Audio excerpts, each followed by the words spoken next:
नमस्कार, मैं राहुल अवस्थी और आप देख रहे हैं भारत अपडेट। नेपाल से इस वक्त की सबसे बड़ी खबर आ रही है, जहां नई सरकार का अब तक का सबसे बड़ा और कड़ा एक्शन देखने को मिला है। सूत्रों के हवाले से जो खबर मिल रही है वो पूरे दक्षिण एशिया की राजनीति में बहुत बड़ा उलटफेर कर सकती है। नेपाल के पूर्व प्रधानमंत्री केपी शर्मा ओली को पुलिस ने गिरफ्तार कर लिया है। जी हां, ये वही ओली है जो नेपाल की सत्ता के सबसे ताकतवर खिलाड़ी माने जाते थे। अब वो पुलिस की हिरासत में है।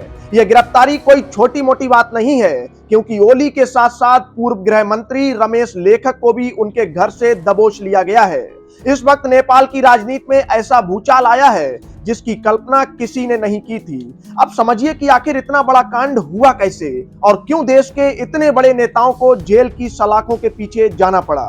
दरअसल ये पूरा मामला पिछले साल यानी कि सितंबर 2025 में हुए उन भयानक दंगों और प्रदर्शनों से जुड़ा है जिसे जेनजी प्रोटेस्ट कहा गया था। उस समय नेपाल की सड़कों पर युवाओं का एक ऐसा सैलाब उमड़ा था जिसने पूरी सत्ता को हिला कर रख दिया था। शुरुआत तो सोशल मीडिया पर पाबंदी और भ्रष्टाचार के खिलाफ हुई थी, लेकिन देखते ही देखते ये एक जन आंदोलन बन गया। 8 सितंबर 2025 को काठमांडू की सड़कों पर जो मंजर दिखा वो रोंगटे खड़े कर देने वाला था। पुलिस और प्रदर्शनकारियों के बीच ऐसी भिड़ंत हुई कि देखते ही देखते 19 लोगों की मौके पर ही मौत हो गई। लेकिन ये तो बस शुरुआत थी। पूरे आंदोलन के दौरान मरने वालों का आंकड़ा 70 के पार पहुंच गया था। उस वक्त नेपाल की सत्ता के शिखर पर केपी शर्मा ओली बैठे थे और गृह मंत्री की जिम्मेदारी रमेश लेखक संभाल रहे थे। आरोप है कि उस वक्त सरकार ने निहत्थे युवाओं और प्रदर्शनकारियों को दबाने के लिए जरूरत से ज्यादा बल का प्रयोग किया। प्रदर्शनकारियों का कहना था कि पुलिस ने बिना किसी चेतावनी के लाइव फायरिंग की और लोगों को सीधे निशाना बनाया। इस खूनी खेल के बाद नेपाल में एक भारी गुस्सा फूट पड़ा और आखिरकार ओली सरकार को इस्तीफा देना पड़ा। इसके बाद इस पूरे मामले की निष्पक्ष जांच के लिए एक उच्च स्तरीय आयोग बनाया गया, जिसकी कमान न्यायाधीश गौरी बहादुर कार्की को सौंपी गई। कार्की आयोग ने अपनी लंबी जांच के बाद जो रिपोर्ट पेश की, उसने पूरी दुनिया को चौंका दिया। रिपोर्ट में साफ तौर पर केपी शर्मा ओली, रमेश लेखक और उस वक्त के पुलिस प्रमुख को इन मौतों के लिए मुख्य रूप से जिम्मेदार ठहराया गया। आयोग की इसी सिफारिश के आधार पर अब नेपाल के गृह मंत्रालय ने केस दर्ज कराया है। इन नेताओं पर नेपाल की आपराधिक संहिता की बहुत ही सख्त धाराओं के तहत मुकदमा चलाया जा रहा है। इनमें गैर इरादतन हत्या और आपराधिक लापरवाही जैसे गंभीर आरोप शामिल हैं। अगर अदालत में ये आरोप साबित हो जाते हैं तो केपी शर्मा ओली को 10 साल तक की जेल काटनी पड़ सकती है। आप सोचिए कि जो व्यक्ति कल तक देश का प्रधानमंत्री था, आज उस पर हत्या जैसे मुकदमे चल रहे हैं। नेपाल पुलिस की कई टीमों ने आज सुबह तड़के भक्तपुर के गुड्डू इलाके में स्थित ओली के निजी निवास पर छापेमारी की। वहां सुरक्षा के कड़े इंतजाम थे, लेकिन कानून का शिकंजा इतना मजबूत था कि पूर्व प्रधानमंत्री को सरेंडर करना पड़ा। गिरफ्तारी के तुरंत बाद उन्हें कड़ी सुरक्षा के बीच ले जाया गया है और इस खबर के फैलते ही काठमांडू से लेकर दिल्ली और बीजिंग तक हड़कंप मच गया है, क्योंकि ओली का झुकाव अक्सर चीन की तरफ रहा है और उनकी गिरफ्तारी से अंतर्राष्ट्रीय संबंधों पर भी असर पड़ सकता है। इस पूरे घटनाक्रम के पीछे एक और बड़ा नाम है और वो है नेपाल के नए प्रधानमंत्री बालेन शाह का।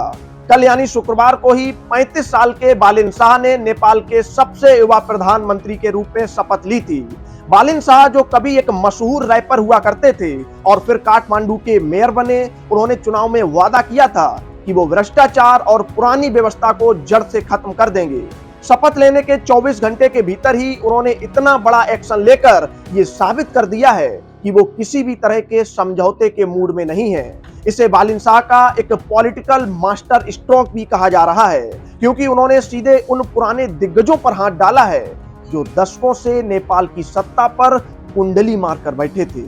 नेपाल की गलियों और चौराहों पर इस वक्त भारी तनाव का माहौल है। ओली की पार्टी सीपीएन यूएमएल के कार्यकर्ता सड़कों पर उतरने की तैयारी कर रहे हैं और इसे राजनीतिक प्रतिशोध करार दे रहे हैं। उनका कहना है कि बालेन शाह अपनी सत्ता को मजबूत करने के लिए विपक्ष को खत्म करना चाहते हैं और वहीं दूसरी तरफ आम जनता और उन पीड़ित परिवारों में न्याय की उम्मीद जगी है जिन्होंने सितंबर 2025 की हिंसा में अपने अपनों को खोया था। इस वक्त सूत्रों के हवाले से एक और बड़ी खबर मिल रही है कि पुलिस कुछ और बड़े नेताओं और अफसरों की लिस्ट तैयार कर चुकी है जिन्होंने उस वक्त गोली चलाने के आदेश दिए थे। यानी आने वाले दिनों में नेपाल में और भी बड़ी गिरफ्तारियां देखने को मिल सकती हैं। काठमांडू की सड़कों पर सेना और पुलिस को अलर्ट पर रखा गया है ताकि किसी भी तरह की हिंसा को रोका जा सके।